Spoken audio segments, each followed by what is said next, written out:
Title sponsor Himalayan Bank Limited. Powered by Nabil Bank. Sangai Agi.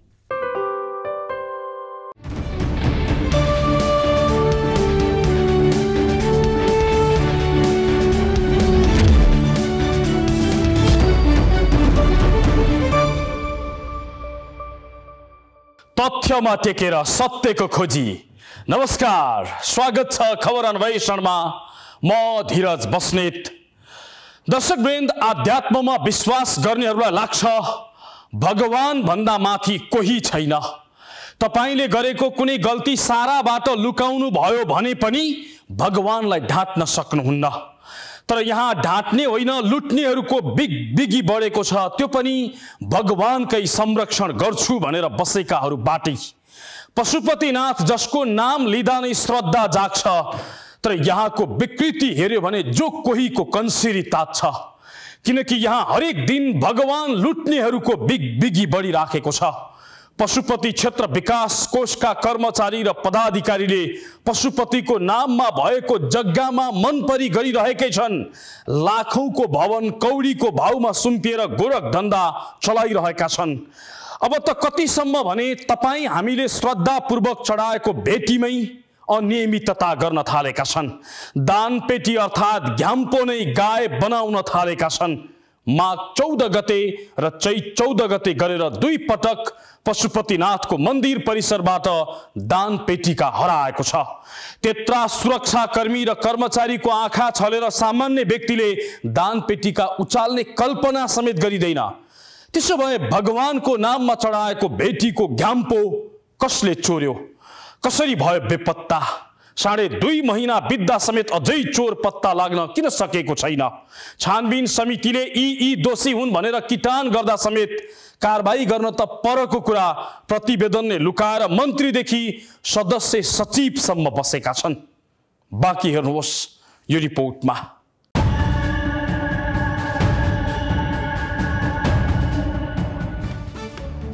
तपाईँ हामीले भगवान पशुपतिनाथको मन्दिरमा आस्था र श्रद्धापूर्वक चढाएको भेटी कहाँ जान्छ? सायद सोधी खोजी गर्नु भएको छैन होला। भगवानको नाममा चढाएको भेटी गतिलै ठाउँमा प्रयोग गरे त होलान् नि भन्ने सोच्नु भएको होला। तर होइन, यहाँ भेटी गतिलो ठाउँमा प्रयोग हुन त परको कुरा, कोषमा समेत नपुग्ने गरेको भेटिएको छ। भगवानको भेटीमा गिद्धे नजर लगाउनेहरूले दान पेटिका अर्थात् घ्याम्पो नै गाय बनाएको पाइएको छ। गत माघ 14 र चैत 14 गते भएको 2वटा घटनाले यसको पुष्टि गर्छ। पशुपतिनाथ मन्दिर परिसरमा राख्ने 4वटा घ्याम्पो मध्ये माघ 14 गते पश्चिमतर्फको घ्याम्पो हरायो। घ्याम्पो यसरी बेपत्ता बनाइएको थियो कि सो क्षेत्रको सीसी क्यामेराको तार नै काटिएको छ। दान पेटिका राख्ने ठाउँको बत्ती समेत बिगारिएको छ। झट्ट हेर्दा सङ्गठित रूपमा घ्याम्पो गायब बनाए झैँ देखिन्छ। तर यथार्थ के हो? कसले घ्याम्पो लुट्यो? घ्याम्पो भित्र कति रकम वा सुन चाँदी थियो? त्यसमध्ये कति हरायो? यो तथ्य अझै बाहिर आएको छैन। घटनाबारे छानबिन गर्न पशुपति क्षेत्र विकास कोषका तत्कालीन सदस्य देवी प्रसाद बरालको संयोजकत्वमा माघ 15 गते छानबिन समिति बनाइएको थियो। 1 महिना लामो समय खर्च गरेर समितिले फागुन 20 गते प्रतिवेदन बुझाएको थियो। तर प्रतिवेदन कार्यान्वयन गर्न त परको कुरा, प्रतिवेदनले मान्दैनौ भन्दै बसेका छन् कोषका कर्मचारीहरू। जे चिजको कार्यक्षेत्र हो नि, मूल कार्यक्षेत्र, त्यहाँ चाहिँ चोरी भएको विषय पत्ता लगाउन सकिएन भन्ने खालको कुरा छ अरे। मिडियामा आइसकेको छ। मिडियामा आइसकेको कुरा मैले लुकाउनु पर्दैन, किन छरपष्ट आइसकेको छ हैन। त्यहाँ दोषीको रूपमा चाहिँ धेरै मान्छेलाई किटान गरिएको छ। के त्यहाँ त्यो दिन भएका सबै दोषी हुन् त? प्रश्न छ नि त। छानबिन समितिले त्यो दिन भएका 30 जना दोषी हुन्, 30 जना चोर हुन्। त्यो चोर मध्ये कसैले चोरेकै होला, ल कर्मचारीले चोरेको होला, सुरक्षाकर्मी मध्ये कोही होला हैन, अथवा बाहिरको मान्छे। चोर त बाहिरको मान्छे नै आउन सक्छ नि, बाहिरबाट पनि कहीँ एसेस पायो होला नि त। अथवा भित्रको मिलिमित भएर उसले एसेस दियो कि, अथवा चोर त आफै अनएक्सपेक्टेड तरिकाले गएर भक्तजनको रूपमा गएर चोर्यो कि, ती चिजको नजिक पुग्नु पर्थ्यो होला नि त त्यो छानबिन समिति। त्यता नगएर चाहिँ जो थियो त्यो दिन सबैलाई चाहिँ मुछेर चाहिँ सबैलाई चाहिँ कारबाहीको दायरामा ल्याउने भन्ने कुरा, त्यस्तो पनि प्रतिवेदन हुन्छ? मैले प्रश्न गरेँ यहाँहरुसँग। त्यो प्रतिवेदन तपाईहरुलाई अस्वीकार्य छ? अस्वीकार्यको कुरा हैन, जे सत्य तथ्य हो नि त, सत्य तथ्यमा मानौँ एकछिनलाई म दोषी छु, मैले अहिलेसम्म त्यो घ्याम्पो टच गरेको छैन, मलाई पनि दोषी बनायो भने के म त्यो प्रतिवेदन स्वीकारेर बस्छु त? बस्न मिल्छ? देवी बराल नेतृत्वको छानबिन कमिटीले प्रतिवेदन दिएको 1.5 महिना पुग्नै लाग्यो, तर पशुपति क्षेत्र विकास कोषले प्रतिवेदनमा के छ भनेर सार्वजनिक गरेको छैन। गोप्य स्रोतबाट हामीले प्राप्त गरेको सो प्रतिवेदनमा घ्याम्पो हराउनु पछाडि कर्मचारीकै हात रहेको उल्लेख छ। संगठित रूपमा योजना बनाएर शनिबारको दिन पारेर घ्याम्पो चोरेको प्रतिवेदनमा भनिएको छ। संस्कृति संरक्षण महाशाखा प्रमुख गौरी शंकर पराजुली, मानव संसाधन प्रमुख रेवती रमण अधिकारी, विशेष नायिके अरुण कुमार श्रेष्ठ र आईटी सहायक आशिष गिरीको मेले महत्व रहेको छानबिन कमिटीको ठहर छ। तर घ्याम्पो बेपत्ता हुनु पछाडि दोषी करार गरिएका यी व्यक्तिहरूलाई कारबाही गर्नुको साटो प्रतिवेदन नै गायब बनाइएको छ। दोषी करार गरिएका रेवती रमण अहिले पनि कोषको प्रवक्ताको जिम्मेवारी सम्हालिरहेका छन्। उनी खास विषयमा छानबिन नगरी अरूलाई डाम्ने काम मात्रै भएको आरोप लगाइरहेका छन्। त्यो खालको संरक्षण नभई कहीँ न कहीँ कुनै न कुनै ढङ्गको त्यो खालको गतिविधि नभई घ्याम्पो त हराउने कुरो हैन। त्यही चिज त खोज्नको लागि समिति बनाएको थियो। त्यो चिज नखोजिकन त्यो बिचको त्यसको चुरोतिर नगइकन समितिले के खोज्यो त त्यसो? खोइ त्यो समितिलाई सोध्नुपर्छ, समितिका सदस्यहरूलाई सोध्नुपर्छ, समितिका संयोजकलाई सोध्नुपर्छ। हैन भन्न सक्ने मान्छेले के खोज्यो भन्ने पनि त सक्नुहुन्छ होला। हैन, त्यही खोज्नलाई ल बा मलाई संयोजक बनाएको थियो नि, मैले खोजिन भनेको र मेरो कुरा रहन्थ्यो। त्यो परिषद सदस्यको तहबाट संयोजक बनाइएको छ, समिति बनाइएको छ। त्यसमा प्रहरीहरू, सुरक्षा निकायका सबै निकायका तीनटै प्रहरागण, सशस्त्र र गौशालाको डिएसपी त्यसमा सदस्य हुनुहुन्छ। पशुपति क्षेत्र विकास निर्देशक सदस्य त्यसमा सचिव हुनुहुन्छ हैन। त्यसैले त त्यो सामूहिक रूपमा चाहिँ त्यसले केही न केही निष्कर्ष निकाल्छ भन्ने कुरा गरेको हो नि त। त्यो एउटा व्यक्तिले निकाल्न सक्दैन थियो होला, त्यत्रो समिति बनाइसकेपछि त्यसले निकाल्थ्यो होला नि त। त्यसले निकाल्न नसकेर चाहिँ अर्को किसिमको प्रतिवेदन दियो भने त्यो के स्वीकारेर बस्ने कुरा रहन्छ? मैले सुनेको छ त समितिमा तपाई पनि हुनुहुन्थ्यो रे। हैन, समितिको सदस्य म छैन। त्यसमा कुनै कुरा यो लुकाउनु पर्ने, छिपाउनु पर्ने, यसमा चाहिँ भाग्नु पर्ने हैन, तर्सिनु पर्ने विषय नै होइन नि। देवी बरालले त फेरि तपाईलाई के भन्दा प्रतिवेदन तोडमोड गर्ने उहाँ नै हो भने त्यो त उहाँलाई सोध्नुहोस् न। अगाडि बसेर डिबेट गरौँ न यो विषय, अगाडि फेस टु फेस डिबेट गरौँ। बाहिरबाट ब्याक बाइटिङ गरेर अनावश्यक मिडियाहरू परिचालन गरेर यस्तो किसिमले पशुपति क्षेत्र विकास कोषको बदनाम गर्ने, भगवान पशुनाथको ठाउँमा कुनै पनि अनधिकृत गतिविधि हुने, यस्ता खालका गैर कानुनी गतिविधि हुने, भनौँ न त्यहाँ घोटाला हुने, यस्तो कुरा मैले सर बस्छु। देवी बरालको प्रतिवेदन किन कार्यान्वयन गरिएन? दोषीमाथि थप छानबिन गर्ने र कारबाही प्रक्रिया अगाडि बढाउने काम किन भएन? कतै यसमा सदस्य सचिवदेखि कार्यकारी निर्देशकसम्म त संलग्न छैनन्। सुरक्षाकर्मीको बाक्लो उपस्थिति र भक्तजनको घुइँचोका बीच कसरी घ्याम्पो हरायो भनेर आश्चर्यमा परेका संस्कृति पर्यटन तथा नागरिक उड्डयन मन्त्री आफै पनि यो प्रतिवेदन किन कार्यान्वयन गर्न चाहिरहेका छैनन्, यो निकै रहस्यमय देखिएको छ। यद्यपि मन्त्री सुदन किराँतीले यस विषयमा थप छानबिन गरी दोषीलाई कारबाही गर्न गृह मन्त्रालय मार्फत नेपाल प्रहरीलाई पत्र लेखेका छन्।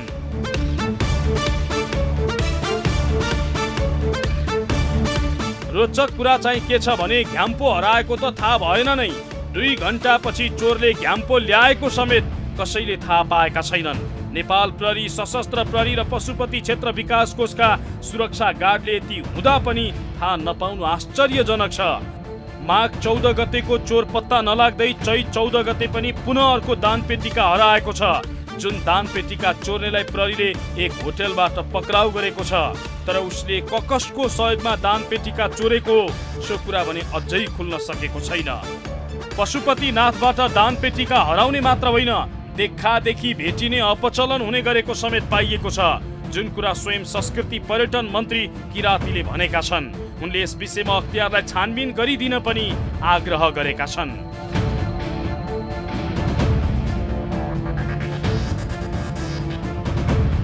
गएको शिवरात्रिका बेला पशुपतिनाथको दर्शन गर्न 12 लाख भन्दा धेरै दर्शनार्थी आएका थिए, तर जम्मा 12 लाख रुपियाँ मात्रै भेटी उठ्यो भनेर हिसाब देखाइएको छ।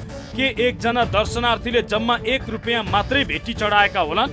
एकजनाले 5 रुपियाँ मात्रै भेटी चढाए भने पनि 60 लाख रुपियाँ पैसा उठ्नु पर्ने हो। यो हिसाबले कम्तीमा 48 लाख रुपियाँ पैसा अपचलन भएको आशंका गरिएको छ। तर पशुपति क्षेत्र विकास कोष त्यसरी पैसा नउठेको बरु जोगीले लगेको कुतर्क गर्छ। नगद कति उठ्यो अहिलेसम्म? नगद एभरेजमा हामीले 1 देखि 1.5 लाखको हुन्छ दैनिक हैन। अब शिवरात्रिमा पनि अब लाखौंको दर्शनार्थी आउनुहुन्छ, पैसा यति भन्ने खालको सन्दर्भ पनि चल्छ। किनभने हैन त्यहाँ त अब मैले फेरि शिवरात्रि जोडिहालेँ, रियल भएको कुरा भन्नलाई कुनै अप्ठ्यारो छैन। नागा बाबा आएको हुन्छ, सबै मठ मन्दिरहरू उहाँको अधीनमा हुन्छ होइन भक्तजनहरू दर्शनार्थीहरू लाइनमा आउनुहुन्छ, लाइनमा त्यो डोनेसन बक्स खसाउने ठाउँभन्दा पहिले नै होइन साधु सन्तहरूमै बाँडिसक्नु भएको हुन्छ। वास्तवमा त्यो दिन फेरि शिवरात्रिको दिन के हो भने साधु सन्तहरूले दान गर्ने भन्ने चलन छ। त्यो डोनेसन बक्स कमै खर्च पनि योपल्ट चाहिँ 12 लाख उठेको छ यो पटक शिवरात्रिको दिनको गणना। झन्डै 12 लाखले दर्शन गरे, जम्मा 12 लाख उठ्यो। किनभने त्यो पुग्दैन क्या त्यहाँ। दिउँसै रात पार्ने गरी भेटीमा कसरी घोटाला हुन्छ भन्ने एउटा उदाहरण मात्रै हो यो। यस्ता घटना हरेक पर्वमा हरेक दिन जसो हुने गरेका छन्। अर्थात् भगवानको घर हिजो आज हरेक दिन लुटिरहेको छ, त्यो पनि कर्मचारी र सुरक्षा कर्मीको आँखै अगाडि।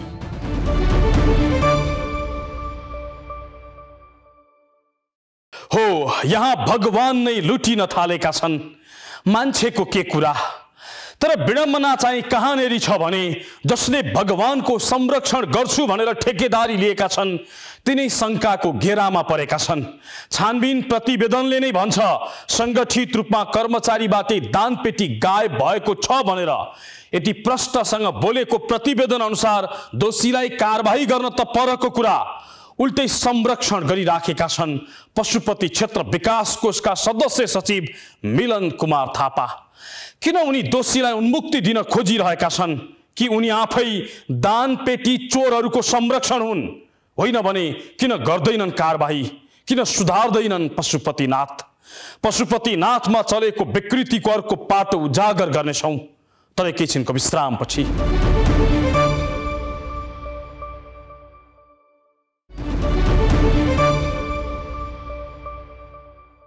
कार्यक्रम खबर अन्वेषण हेर्दै हुनुहुन्छ। आजको श्रृङ्खलामा हामी पशुपतिनाथको मन्दिरबाट कसरी भयो दानपेटी गायब र कसरी हुन्छ भेटीमा अनियमितता तो देखाइरहेका छौं। भेटी चोरहरू पत्ता लगाउन नसक्ने पशुपति क्षेत्र विकास कोष मन्दिरलाई कुरूप बनाउने टहराहरू समेत हटाउने हिम्मत राख्दैन। कौडीको भाउमा टहरा बेचेर उल्टे असुली धन्दा चलाइरहेको छ। कतिसम्म भने हेर्दा सामान्य लाग्ने फूल व्यापारीहरूले मन्त्री समेत किनिदिने गरेका छन्। त्यसैले त 15 दिन अघि भत्काउ भन्छन्, 15 दिनपछि अहिले नभत्काउ भनेर आदेश दिइदिन्छन् र करोडौं खर्च गरेर बनाएको पक्की पसललाई शौचालय जस्तो बनाइदिन्छन्।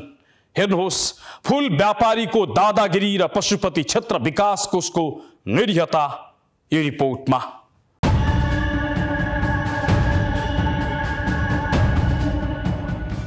पशुपति मन्दिर परिसरमा सञ्चालित यी फूल पसलहरूको भाडा कति होला?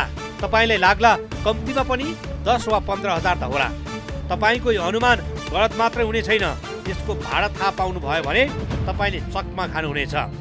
जम्मा जम्मी महिनाको 5 वटा सय बुझाएर यिनले राज चलाइरहेका छन्। मासिक रूपमा लाखौं कारोबार गर्ने यिनीहरूलाई तपाईहरूले कति भाडा तिर्नुहुन्छ भनेर सोध्यो भने बोल्न समेत मान्दैनन्।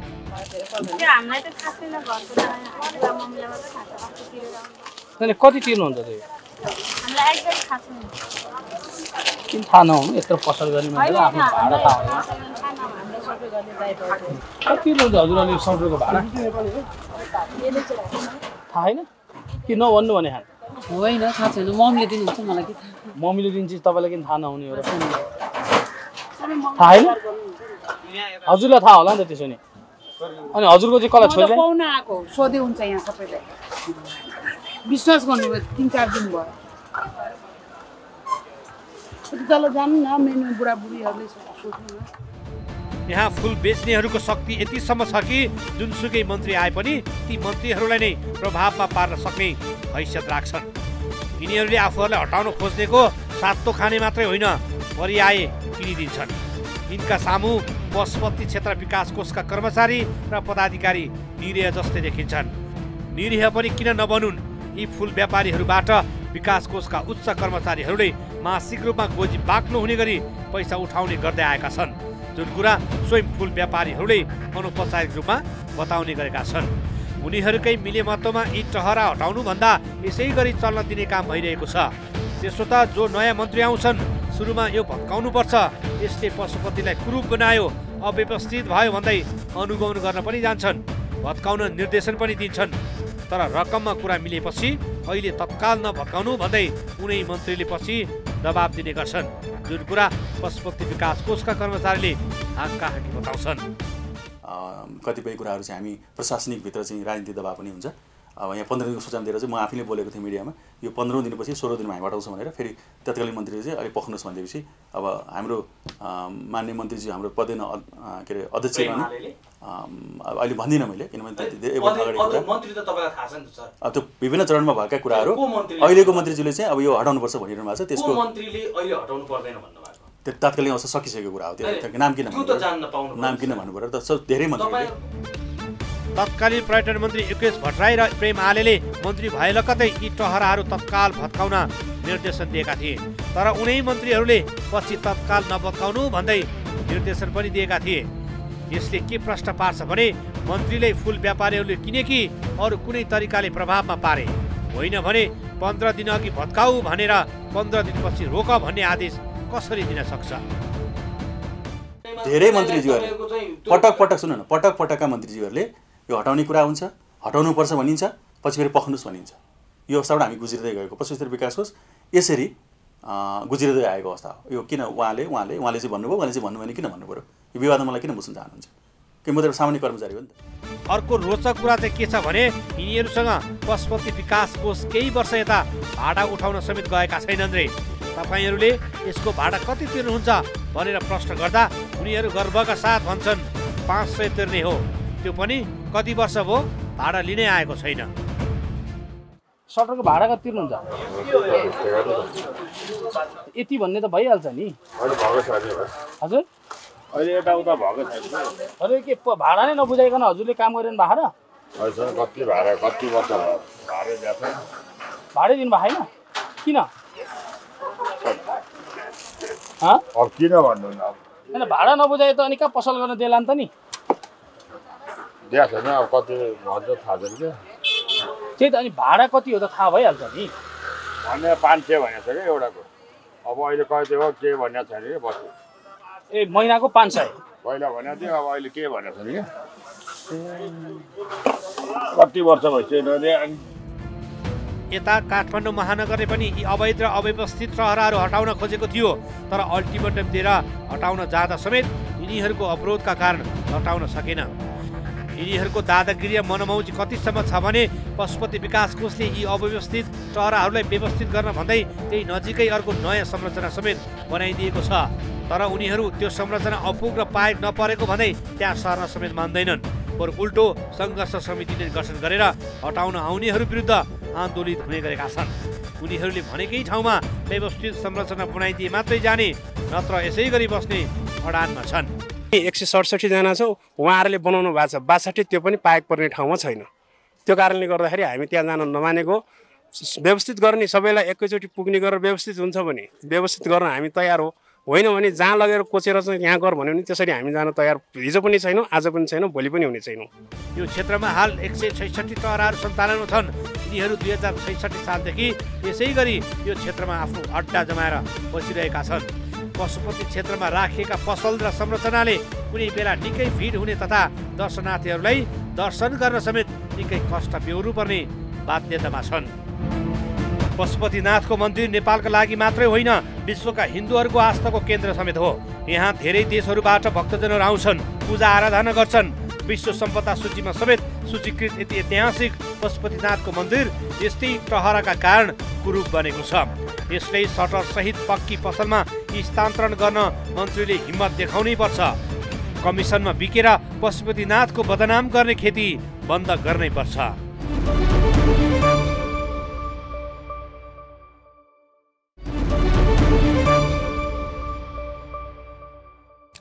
कार्यक्रम खबर अन्वेषणमा पुनः स्वागत छ। आजको श्रृङ्खलामा हामी भगवानको नाममा पशुपतिमा चलिरहेको लुट र मच्चिरहेको काण्ड देखाउँदैछौँ। कहिले चन्दा बाकस हराउँछ, कहिले सुन नै बिलाउँछ, कहिले जग्गा गायब हुन्छ, कहिले सटर भाडामै घोटाला हुन्छ। यहाँ अर्थात् काण्डै काण्ड मात्रै मच्चिरहन्छ पशुपतिनाथमा। जोगाउने भन्दा खानेहरूको बिगबिगी भएपछि भगवान नै असुरक्षित हुने गरी पशुपतिमा काण्डहरू मच्चिरहेका छन्। हेर्नुहोस् भगवानको नाममा पशुपतिमा के सम्म भएको छ यो रिपोर्टमा।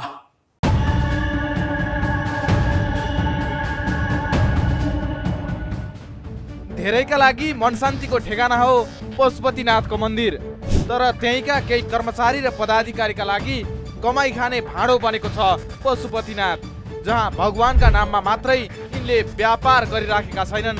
भक्तजनले चढाउने भेटीदेखि जग्गासम्ममा कमाउ धन्दा चलाइरहेका छन् र पशुपतिनाथलाई काण्डै काण्डमा फसाइरहेका छन्। पशुपतिनाथको चल अचल सम्पत्तिमा यसरी मनपरी चलिरहेको छ कि देख्नेलाई समेत लाज हुने अवस्था बनेको छ। कर्मचारीको सेटिङमा दानपेटीका बेपत्ता बनाइएको छ। कौडीको भाउमा व्यापारीलाई जग्गा सुम्पिएको छ। करोडौं भाडा आउने भवन केही लाखमा दिएर व्यापारी पोसिएको छ। के भए काण्ड? जग्गामा करोडौंको खेल। पशुपतिको गोठाटारमा 534 रोपनी जग्गा छ। त्यहाँको जग्गाको बालुवा ठेक्कामा दिन विभिन्न समयमा चलखेल हुने गरेको छ।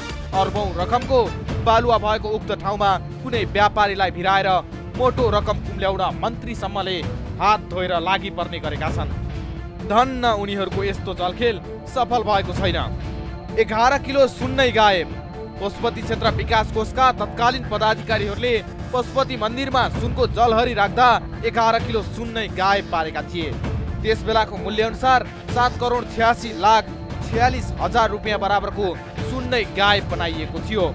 सर्वोच्च अदालतमा मुद्दा विचाराधीन हुँदाहुँदै 2077 को फागुन 12 मा हतार राष्ट्रपतिबाट जलहरी अनावरण गरिएको थियो। यो विषयमा अहिले पनि अख्तियारले अनुसन्धान गरिरहेको छ। धर्मशाला भाडामा घोटाला। पशुपति क्षेत्र विकास कोष ऐन 2044 को दफा 10 मा पशुपतिनाथको जग्गा, ती जग्गामा निर्माण भएका भौतिक संरचनाको भाडा निर्धारण गर्ने अधिकार पशुपति क्षेत्र विकास कोष सञ्चालक परिषदलाई दिएको छ। तर पशुपति धर्मशाला भाडामा दिँदा कोष सञ्चालक परिषदबाट स्वीकृति लिएको छैन। यसमा पनि घोटाला भएको आशंका त सतर्कता केन्द्रले नै गरेको छ। प्लेजिङ लाइटिङमा अनियमितता। आर्थिक वर्ष 2076-77 को आन्तरिक स्रोतबाट पशुपति क्षेत्रमा प्लेजिङ लाइटिङका लागि 6 करोड स्वीकृत भएको थियो। यो कार्य पनि व्यवस्थित र पारदर्शी नरहेको भेटिएको छ। यसका लागि बोलपत्र आह्वानदेखि निर्माणसम्ममा अनियमितता भएको छ। सहकारीका नाममा लुट। पशुपति विकास कोषका कर्मचारीले मात्र चलाउन पाउने सहकारी पनि पशुपतिको आँगनमा भ्रष्टाचारको नाङ्गो नाच हो।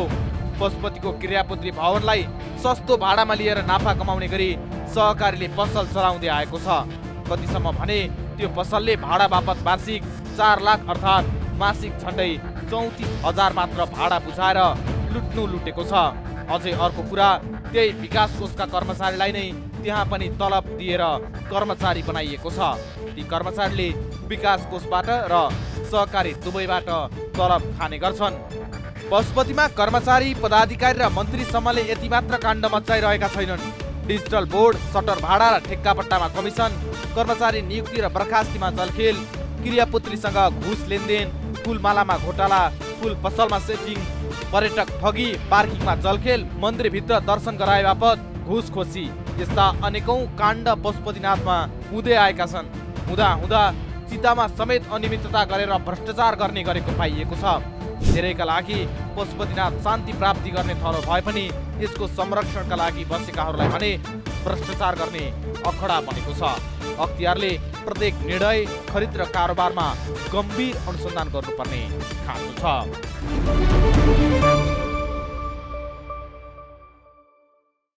सायद थोरै मात्र पनि पाप र धर्म स्वस्थ्य भने भगवानको नाममा पशुपति क्षेत्र विकास कोषका कर्मचारी र पदाधिकारीले यो हदसम्मको अत्याचार गर्ने थिएनन्। दुनियाँका लागि शान्ति प्राप्त गर्ने भगवानको घर पशुपतिका केही कर्मचारी र पदाधिकारीका लागि कमाई खाने भाँडो भएको छ। हरेक कुरामा घोटाला र घुसखोरी चलेको छ, जसका कारण पशुपतिनाथ बदनामीको शिकार भइरहेका छन्। दुङदुङती गनाउने गरी भ्रष्टाचारको चङ्गुलमा फसाइएको छ, जसका विषयमा अख्तियार सहितका निकायले गम्भीर रूपमा छानबिन गरून्। पर्यटन मन्त्री सुदन किरातीज्यू स्टन्ट गर्ने मात्र होइन, यस्ता समस्या पनि देख्ने गर्नुस् र कारबाहीको डन्डा चलाउने हिम्मत गर्नुस्। हौस् त, आजलाई यति नै। हामी सबैलाई बिदा दिनुहोस्। नमस्कार।